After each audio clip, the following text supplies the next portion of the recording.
नमस्कार, मैं चांदनी कुनियाल और आप देख रहे हैं प्रवचन डिजिटल। दोस्तों, चुनाव के लिए अब कुछ ही समय शेष रह गया है और चुनाव की तैयारी भी बहुत ज़ोरों शोरों से चल रही है। मेरे पीछे आप एक होल्डिंग देख सकते हैं। ये है भारतीय जनता पार्टी का होल्डिंग, आप देख सकते हैं, जिस पर लिखा गया है मसूरी की है यही पुकार, गणेश जोशी फिर एक बार। तो आप देख सकते हैं किस तरीके से तैयारियां चल रही है। काफ़ी अच्छी तैयारियां यहाँ पर हमको देखने को मिल रही है। दोस्तों, मैं आपको एक बात और बता दूँ, जब इलेक्शन शुरू होते हैं उसी समय से आचार संहिता भी शुरू हो जाती है और आचार संहिता के अंदर कुछ नियम कानून बनाए जाते हैं जिनका पालन करना हर राजनीतिक दल को अनिवार्य होता है। अगर उन नियमों का उल्लंघन किया जाए तो उस पर इलेक्शन कमीशन अधिकारी सख्त कार्रवाई करता है। दोस्तों, कई प्रकार के नियम बनाए जाते हैं। जैसे इलेक्शन शुरू होते हैं उसी समय से हमारे राजनीतिक दल किसी भी प्रकार की सरकारी गाड़ी, सरकारी घर का इस्तेमाल नहीं कर सकते हैं। अगर कोई भी रैली चल रही हो, उस रैली की परमिशन ली जाती है हमारे पुलिस कर्मियों द्वारा, तभी वो रैली चलती है। दोस्तों, कुछ इसी प्रकार के नियम कानून इस होल्डिंग के लिए भी बनाए गए हैं। वो नियम ये है, जब यहाँ पर होल्डिंग लगाई जाती है तो निर्वाचन आयोग द्वारा यहाँ पर परमिशन लेटर दिया जाता है।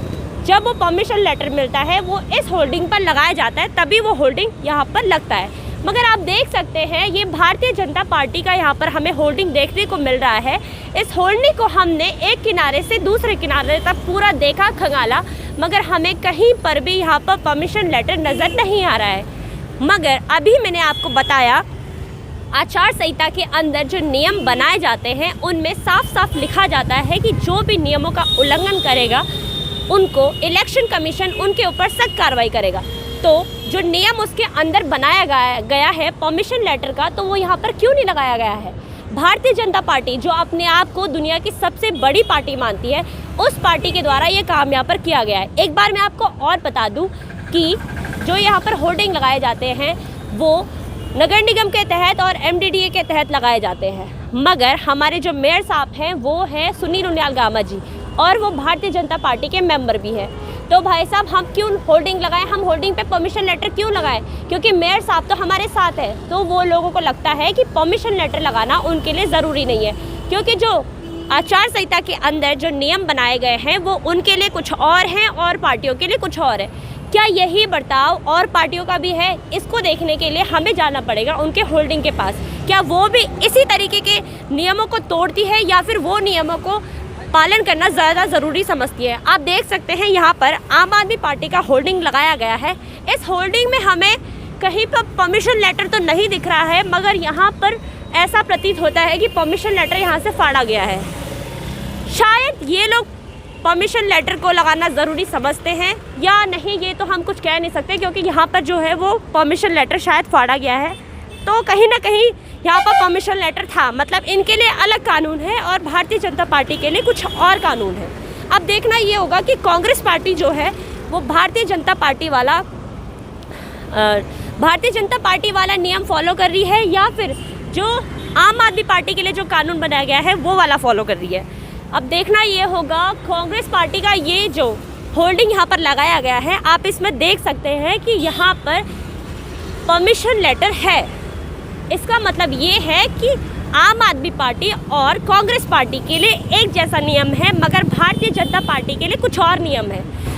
दोस्तों, मैं एक बात आपको और बता दूं, जो हमारी पॉलिटिकल पार्टी है उनके अंदर जो प्रत्याशी हैं, कोई भी प्रत्याशी 40 लाख से ऊपर पैसा इलेक्शन में नहीं लगा सकता है और इसकी जानकारी होती है निर्वाचन आयोग के पास। निर्वाचन आयोग देखता है कि कौन प्रत्याशी कितना पैसा लगा रहा है। मगर जब यहाँ पर होर्डिंग लगाई गई है, अगर इन होर्डिंग में परमिशन लेटर नहीं है, और ये देखना भी निर्वाचन आयोग का काम होता है, तो निर्वाचन आयोग ने ये क्यों नहीं देखा? एक और बड़ी बात है, आपको बता दूं कि कांग्रेस पार्टी द्वारा एक कंप्लेंट दर्ज की गई थी निर्वाचन आयोग को, बीजेपी के होल्डिंग के लिए की गई थी कि यहाँ पर जो होल्डिंग लगाए गए हैं उनमें कोई भी परमिशन लेटर नहीं है। उसके बावजूद भी निर्वाचन आयोग ने इसमें कोई एक्शन नहीं लिया है।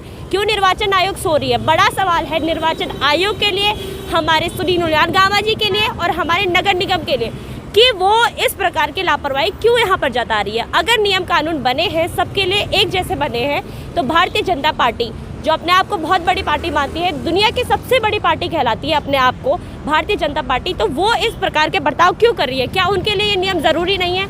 क्यों वो इन नियमों को तोड़ रही है? क्या उनके लिए अलग नियम है? हाँ, शायद उनके लिए अलग नियम है। इसीलिए तो यहाँ पर आप देख सकते हैं कि कांग्रेस पार्टी और आम आदमी पार्टी ने यहाँ पर परमिशन लेटर लगाया है और उन्होंने नहीं लगाया है।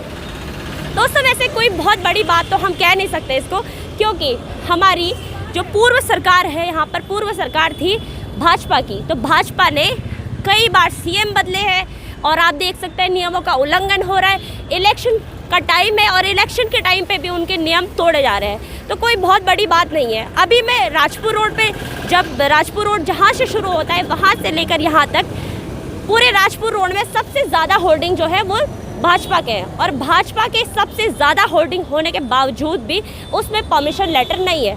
ये अपने आप में एक बहुत बड़ी शर्मनाक बात है भाजपा के लिए। मगर क्या करें, शायद उनके लिए ना नियम अलग है, तो इसीलिए वो इस प्रकार का बर्ताव करते आ रहे हैं। तो आप देख सकते हैं कि किस प्रकार से भाजपा जो है वो आचार संहिता के नियमों की धज्जियां उड़ा रही है, किस प्रकार से वो नियमों का उल्लंघन कर रही है, किस प्रकार से वो ये साफ साफ दिखा रही है कि जो नियम हैं वो उनके लिए नहीं बने हैं, वो और पार्टियों के लिए बने हैं, उनके लिए नहीं बने हैं, क्योंकि वो अपने आप को विश्व की बहुत बड़ी पार्टी मानती है, इसीलिए वो नियमों का पालन करना ज़रूरी नहीं समझती है। इस प्रकार की तमाम हरकतें जो है बार बार देखने को आती हैं, और सबसे बड़ी बात जो है वो है निर्वाचन आयोग के लिए कि निर्वाचन आयोग को जब एक बार कांग्रेस पार्टी द्वारा कंप्लेंट की गई है, उसके बाद भी निर्वाचन आयोग ने इसमें कोई एक्शन क्यों नहीं लिया। इसको जानने के लिए हमें जाना होगा कांग्रेस भवन, और वहां जाके हमें पूछना होगा कि क्या वाकई उन्होंने कंप्लेंट दर्ज की है या नहीं, और उसमें क्या कोई एक्शन लिया गया है या नहीं।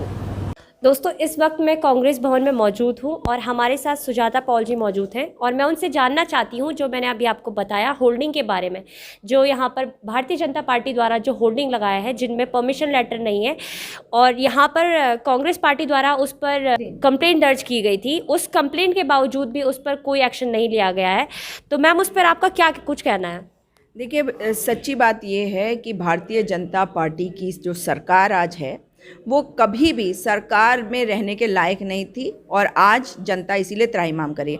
अब आचार संहिता लागू होने के बाद अगर जो नियम कायदे हैं अगर सरकार में बैठी पार्टी ही नहीं फॉलो कर रही है, तो आप ये कैसे एक्सपेक्ट कर सकते हैं कि वो शासन भी कर सकती है। जो होर्डिंग्स लगाए गए हैं उनमें पीछे एक होर्डिंग नंबर और एक परमिशन नंबर होता है, तो हर होर्डिंग, क्योंकि खर्चा जो है वो हमारी जो चुनाव आयोग है उसको मॉनिटर करती है, प्लस उसमें कोई ऐसी चीज़ तो नहीं है जो आचार संहिता का वायलेशन हो, ये भी देखा जाता है। तो ये आचार संहिता का बहुत बड़ा उल्लंघन है कि पहली बात, उन्होंने मोदी जी की तस्वीरें उसमें लगा रखी है जो देश के प्रधानमंत्री हैं। इनके स्टार प्रचारक हो सकते हैं, मगर आपको पता है कि हर पेट्रोल पंप से उनकी तस्वीरों को हटाया गया। तो अगर बस स्टॉप्स पे अगर होर्डिंग्स में मोदी जी की तस्वीरें हैं, तो ये तो हो गया पहला उल्लंघन। तो चुनाव आयोग इस पे निष्पक्षता से कार्रवाई करेगा तो ये उतर जाएंगे। और दूसरी बात, मैं आपको बहुत धन्यवाद देती हूँ कि आपने इस मुद्दे को उठाया कि हर होर्डिंग के पीछे होर्डिंग नंबर और परमिशन नंबर लिखा होता है। आपने देखा होगा कि कांग्रेस के जितने होर्डिंग्स हैं हर एक के पीछे परमिशन नंबर और होर्डिंग नंबर दिया हुआ है, यानी कि हम आचार संहिता का वायलेशन तो कर ही नहीं सकते, हम जो नियम कायदे बनाए गए चुनाव आयोग के द्वारा उनको फॉलो भी कर रहे हैं। मगर भारतीय जनता पार्टी ने पूरे शहर में जो होर्डिंग्स लगा रखे हैं, पूरे राज्य में जो होर्डिंग्स लगा रखे हैं, उनमें एक में भी होर्डिंग नंबर और परमिशन नंबर नहीं है। ये आचार संहिता का बहुत ही बड़ा उल्लंघन है। This is a blatant and brazen violation of the model code of conduct. और मैं तो आपके माध्यम से भी ये कहूंगी कि सभी पत्रकार बंधु जो हैं इस विषय को उठाएं, क्योंकि आखिर में ये राज्य हम सबका है, और अगर नियम कायदे बनाए गए हैं और उनके विरुद्ध जाकर भाजपा कुछ कर रही है, तो हमें आचार संहिता के उल्लंघन के मामले में हमारी चुनाव आयोग से ये रिक्वेस्ट करनी होगी, मांग करनी होगी कि इनको हटाया जाए। अब तक नहीं हटाया गया। आप जानती हैं कि मैंने इस विषय में काफ़ी दिन पहले से मैं इस बात को कह रही हूँ, और हमारी कंप्लेन 4 तारीख को जा चुकी है, आज 7 तारीख है, 3 दिन हो गए हैं। तो चुनाव आयोग ने अभी तक इसमें कार्रवाई नहीं करी है। उम्मीद कर रही हूँ कि अब आपने भी इस विषय को उठाया है तो कार्रवाई अवश्य होगी। मैम, नगर निगम और एमडीडीए के द्वारा यहाँ पर होल्डिंग लगाई जाती है, तो आप सुनील उनियाल गामा जी को क्या कहना चाहती हैं? सुनील उनियाल गामा जी को क्या कहूँगी, आपको याद है कि एक दुकान थी जो जब एंटी एनक्रोचमेंट ड्राइव चला था, चाउमीन की दुकान, वो हटाई गई थी। तो अब यही होगा भाई, आप जब नियम कायदों के विरुद्ध दुकानें लगाते हैं, वो भी अपने मतलब भाजपा के नेता, तो आप कैसे उम्मीद कर सकते हैं कि वो नेता कभी भी गलत को जो है वो नकारेंगे? और खास करके जब उनकी पार्टी करे, दूसरों के ऊपर उंगली उठाने के लिए बड़ी जल्दी में रहते हैं। मगर सुनील उनियाल गामा केवल अपने परिवार को आगे बढ़ाने में लगे हुए हैं। सुनील उनियाल गामा को अगर कुछ करना है तो अपनी पत्नी को नौकरी दिलाना है, अपने बेटे को अच्छा पट्टा दिलवाना है, सस्ते में दिलवाना है, और आचार संहिता का उल्लंघन करने में उन्होंने एक भूमिका निभानी है, जो आज वो कर रहे हैं। मैम, उन होल्डिंग में ये भी लिखा गया है कि प्रदेश से प्यार, उत्तराखंडी बोल रहा है भाजपा सरकार, तो ये किस प्रकार की बातें हैं? और उसमें आपने कहा कि जो सीएम के चेहरे उसमें हैं और हमारे मुख्यमंत्री के चेहरे वो भी बड़े खिलते हुए नज़र आ रहे हैं, और इस किस प्रकार की लापरवाही जो यहाँ पर देखने को मिल रही है, ये आप इनके लिए मतलब ये क्या कुछ हो रहा है? हमारे जो बड़ी बड़ी बातें करती है भारतीय जनता पार्टी, अपने आप को एक बहुत बड़ी पार्टी मानती है, ये किस प्रकार की लापरवाही है? ये अपने आप को दुनिया की सबसे बड़ी पार्टी मानती है, मगर बहुत दुख की बात है कि जिस वक्त जनता त्राहिमाम कर रही है, उस वक्त हमारे राज्य का मुखिया अपना डेंटिंग पेंटिंग करवा के, फोटोशॉप करवा के अपनी तस्वीरों को, अपने चौकटे को लगा रहा है और दिखा रहा है कि सब कुछ अच्छा, ऑल इज वेल, सब चंगासी। मगर ऐसा है नहीं। जनता से पूछे कि क्या हाल है।